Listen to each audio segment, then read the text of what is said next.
अब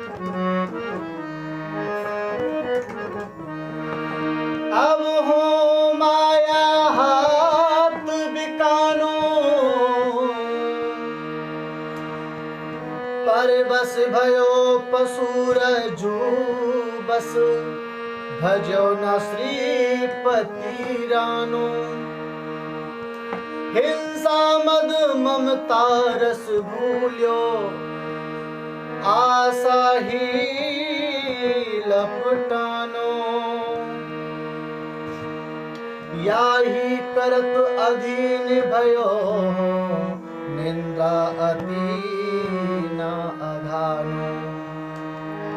अपने ही अज्ञान तिमर में, बिसरायो परम ठिकानो। सूरदास की एक आंख है, ताहू में कछु कानो। सभी मित्रों को राधे श्याम। हम जो श्रवण कर रहे हैं वो श्री सूरदास जी का एक पद है जिसका भाव बहुत सुंदर है।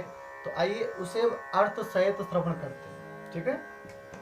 अगर आपको ये अच्छा लगे तो चैनल को सब्सक्राइब अवश्य करें, लाइक करें।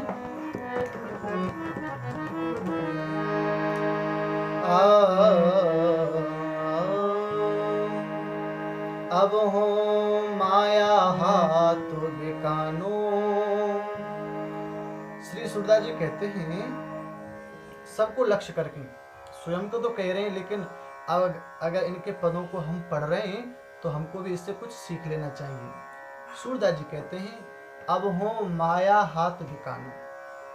तो हे प्रभु, हमने तो अपने जीवन की बागडोर माया के हाथ में सौंप दी है। हम उसके दास बन गए, यानी बिक गए, खरीद लिया माया ने हमको। कैसे?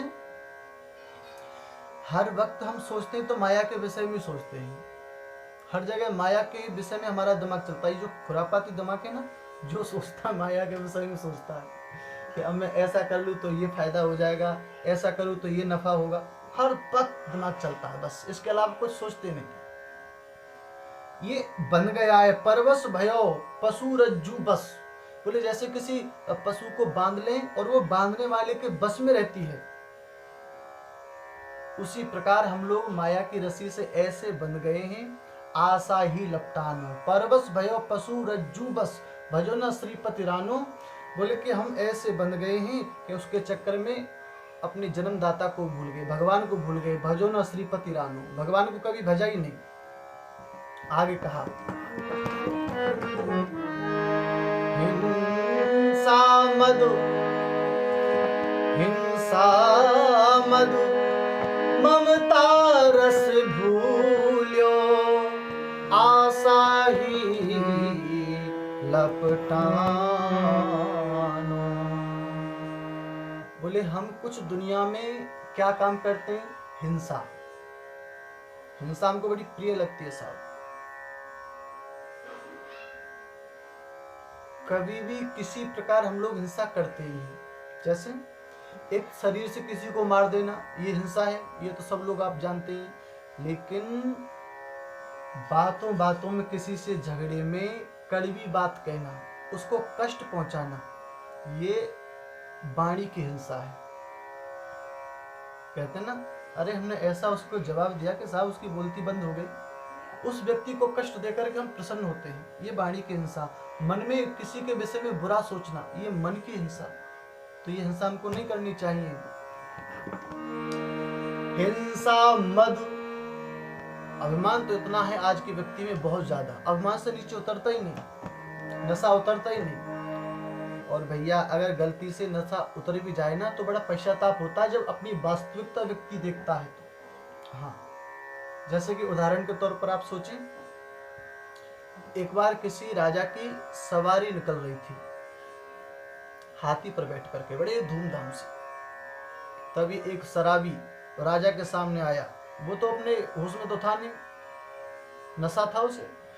चिल्ला कर कहने लगा राजा से, अबे हाथी पे बैठा था ना राजा, तो हाथी के विषय में कह रहा था, अबे बता तो सही इस बकरी के बच्चे का दाम क्या है। अब सब लोग जो उसके मंत्री थे, बड़ा क्रोध आया सबको, लेकिन राजा बड़ा बुद्धिमान था। उसने कहा कोई बात नहीं। उसकी उपेक्षा राजा ने की।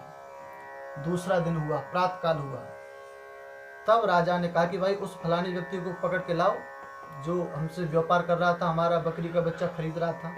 मंत्री लोग उसको पकड़ के लाए और सामने खड़ा, हाथ जोड़ करके खड़ा था।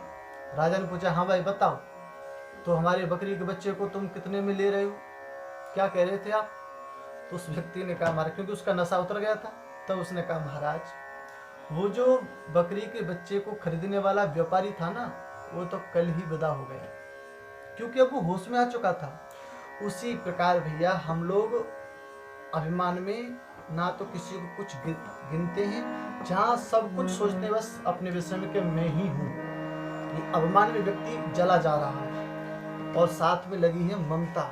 अभिमान तो अपना है ही, अपने परिवार वालों से ममता लगी हुई है। ये ममता जाती नहीं। गोस्वामी जी कहते हैं, तुलसीदास जी,